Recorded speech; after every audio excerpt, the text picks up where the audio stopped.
Hello guys, good morning to all of you. I hope आप सब बहुत अच्छे होंगे। चलिए शुरू करते हैं अपना आज का करंट अफेयर सेशन अपने टुडे मोटिवेशन के साथ। When you have a dream you have got to grab it and never let go. तो आपका कोई भी सपना है ना, उसके लिए हार्ड वर्क कीजिए उसे पाने के लिए। ठीक है, उसे जाने मत दीजिए, क्योंकि सपना आपका है ना, तो मेहनत भी आपकी होगी। ठीक है, तो जो भी सपना है उसे पाने की पूरी कोशिश कीजिए। ठीक है गाइस, चलिए बढ़ते हैं आगे। पहला क्वेश्चन, 2023 में इंडिया में कौन चीफ गेस्ट आ रहे हैं रिपब्लिक डे की परेड में? तो इन इसका सही आंसर हो जाएगा अब्दुल फतेह। ठीक है, ये इस बार आ रहे हैं। ठीक है, और ये कहाँ के प्रेसिडेंट है? तो ये इजिप्ट के प्रेसिडेंट है। ठीक है, प्रेसिडेंट ऑफ इजिप्ट। ठीक है, और आपको पता ही है कि लास्ट 2 ईयर से हमारी रिपब्लिक डे पे कोई भी चीफ गेस्ट नहीं आया है, क्योंकि आपको पता है कोविड चल रहा था, उस वजह से कोई भी नहीं आया है। ठीक है, और ये पहली टाइम है कि जो president of Egypt will be the chief guest at India's Republic day. ठीक है, इससे पहले वो कभी नहीं आए। ठीक है, और दोनों कंट्री सेलिब्रेट कर रही है इस साल 75th anniversary of the establishment of the diplomatic relation. ठीक है, तो इस चीज़ का ध्यान रखेंगे।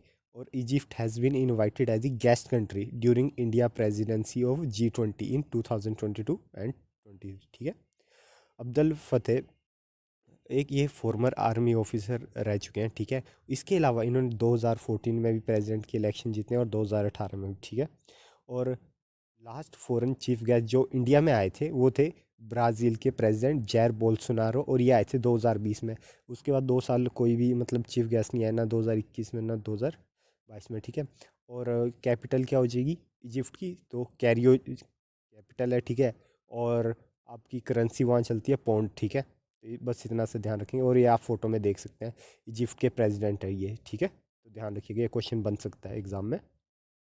Next question, national cadet corps is a celebrating which of its rising day? तो इसका सही आंसर हो जाएगा 74th राइजिंग डे है। ठीक है, national cadet Corp is celebrating 74th anniversary of its rising day.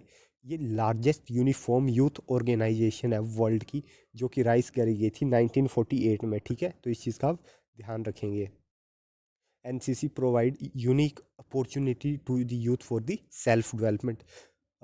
NCC ना बहुत अच्छी ऑर्गेनाइजेशन है, बहुत बेटर ऑर्गेनाइजेशन है। आप जब कॉलेज में जाएंगे, आप स्कूल में जब एनसीसी ज्वाइन करेंगे, तो ये आपको एक मोटिवेट तो करेगी। ठीक है, कि आप आर्म फोर्सेस ज्वाइन करें और आप नेशन बिल्डिंग में कंट्रीब्यूट करें। लेकिन इसके अलावा भी आपके अंदर एक सेल्फ डिसिप्लिन, ठीक है, और ख़ुद को एक्सप्लोर करने के लिए काफ़ी कुछ होता है। क्योंकि एनसीसी में ऐसा है कि आपको वेरियस कैंप्स लगाने पड़ते हैं। ठीक है, और एनसीसी का एक प्रोग्राम चलता है, उसे कहते हैं यूथ एक्सचेंज प्रोग्राम। ठीक है, उसके अंडर इंडिया कम से कम 25 नेशंस में अपने कैडेट्स को भेजता है। ठीक है, ताकि पीस एंड यूनिटी को इस्टेब्लिश किया जा सके। तो बहुत अच्छा वो होता है। ठीक है, मतलब यूथ एक्सचेंज प्रोग्राम के अंडर आप डिफरेंट कंट्रीज़ में जाओगे, आप कल्चर देखोगे।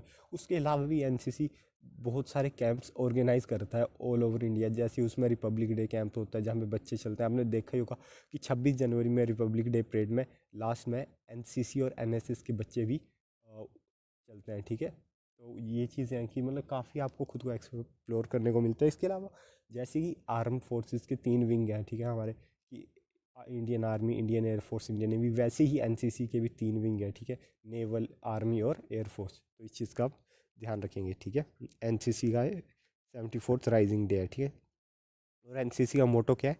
यूनिटी एंड डिसिप्लिन, ये इसका मोटो है। ठीक है, एकता और अनुशासन, तो ध्यान रखेंगे इस चीज़ का। आपको बताना है कि bilateral training exercise Austro Hind 22 between India and Australia, which forces participate in this exercise?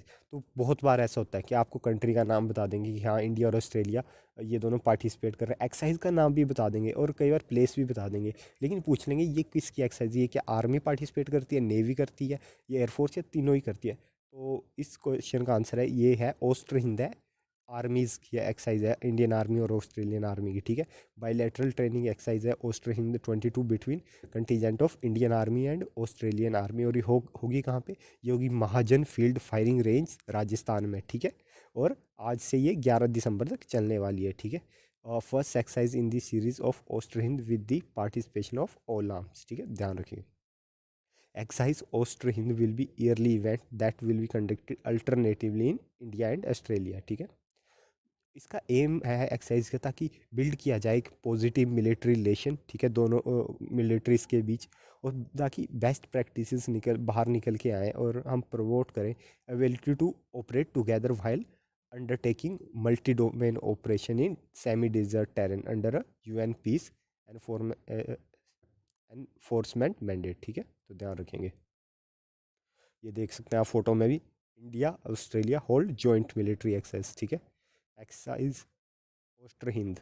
वैसे इसका तो यार इजी आपको याद ही हो जाएगा, है ना, ओस्टर हिंद, ओस्टर से आप ऑस्ट्रेलिया सोच सकते हैं और हिंद से तो इंडिया, है ना, तो ठीक है।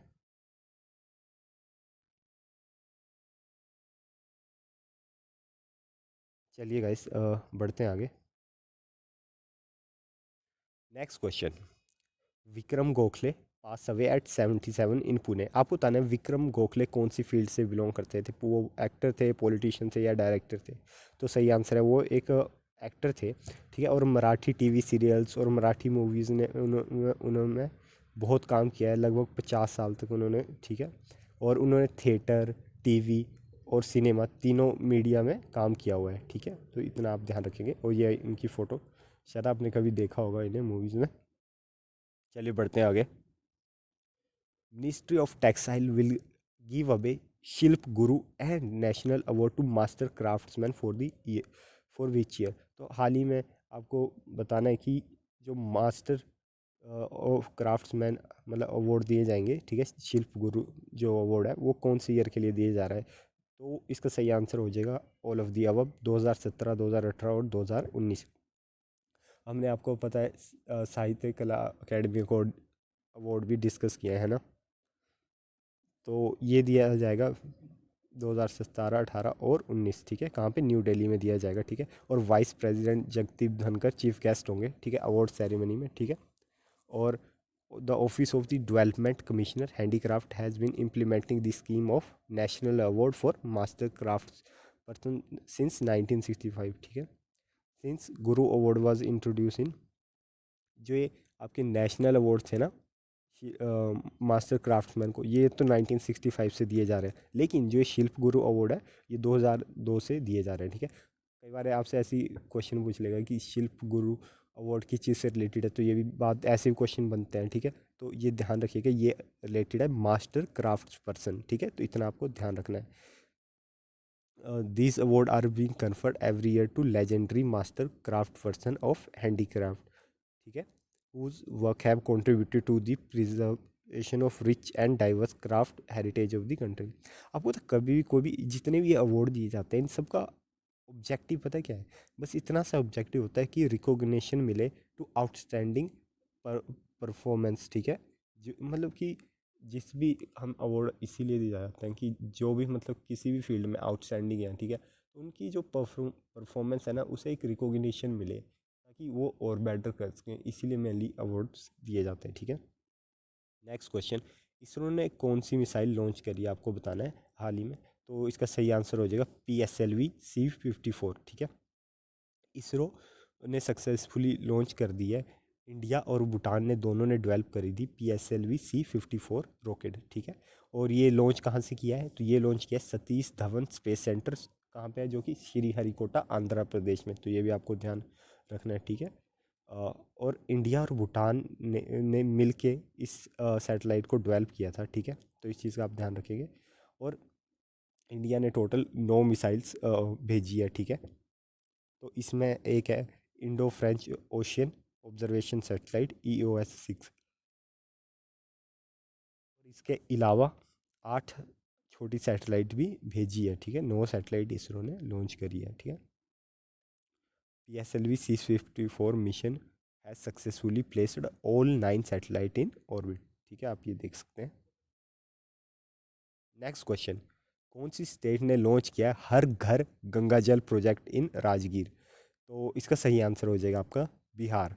बिहार के चीफ मिनिस्टर नीतीश कुमार जी ने लॉन्च किया हर घर गंगा जल प्रोजेक्ट इन राजगीर, ठीक है, ये अपने आप में एक तरह का यूनिक इनिशिएटिव है। इसमें क्या किया जाएगा कि आपको जो गंगा का पानी है ना वो आपके नलके तक पहुंचाया जाएगा जहाँ पे पानी नहीं आता जिन एरियाज में, ठीक है, और ये स्कीम हेल्प करेगी जितना भी ज़्यादा पानी होता है ना, ठीक है, मॉनसून के टाइम में गंगा का उसे प्रिजर्व करने में, ठीक है।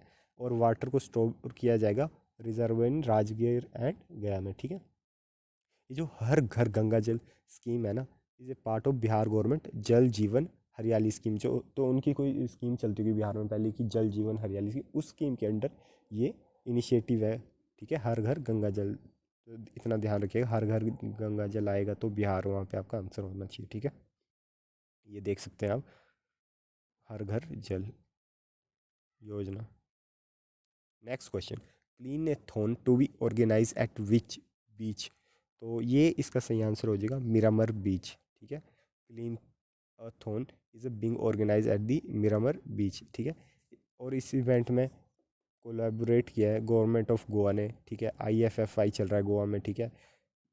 Divyaj foundation and Bamla foundation, ठीक है। और union minister of information and broadcasting Anurag Singh Thakur और चीफ मिनिस्टर गोवा के हैं प्रमोद सावंत, वो फ्लैग ऑफ करेंगे क्लीन अप ड्राइव के लिए, ठीक है।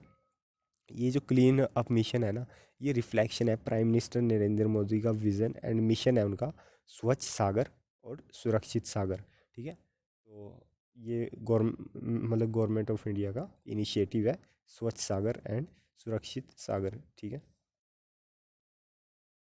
Next question, lieutenant general Manoj Sinha, sorry, lieutenant governor Manoj Sinha address valedictory session of 25th national conference on e governance at, तो ये कहाँ पे हो रहा है, 25th national conference of e governance, तो ये हो रहा है आपका श्री माता वैष्णो देवी यूनिवर्सिटी में, ठीक है, जो कि जम्मू एंड कश्मीर में है, ठीक है। तो लेफ्टिनेंट गवर्नर मनोज सिन्हा ने एड्रेस किया है valedictory session of 25th national conference on e governance at Shri Mata Vaishno Devi university, ठीक है। Lieutenant governor said that agreement between the J&K government and Haryana, तो यहाँ पे जम्मू एंड कश्मीर गवर्नमेंट और हरियाणा गवर्नमेंट के बीच एग्रीमेंट हुआ, ठीक है, जो कि स्ट्रेंथन करेगा और डीपन करेगा collaboration on knowledge sharing, IT initiative and best practices in e governance, ठीक है।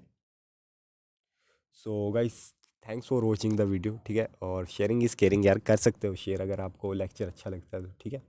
मिलते हैं कल सुबह 6 बजे अपने करंट अफेयर सेशन में, तब तक आप सब अपना ध्यान रखिएगा, टेक केयर।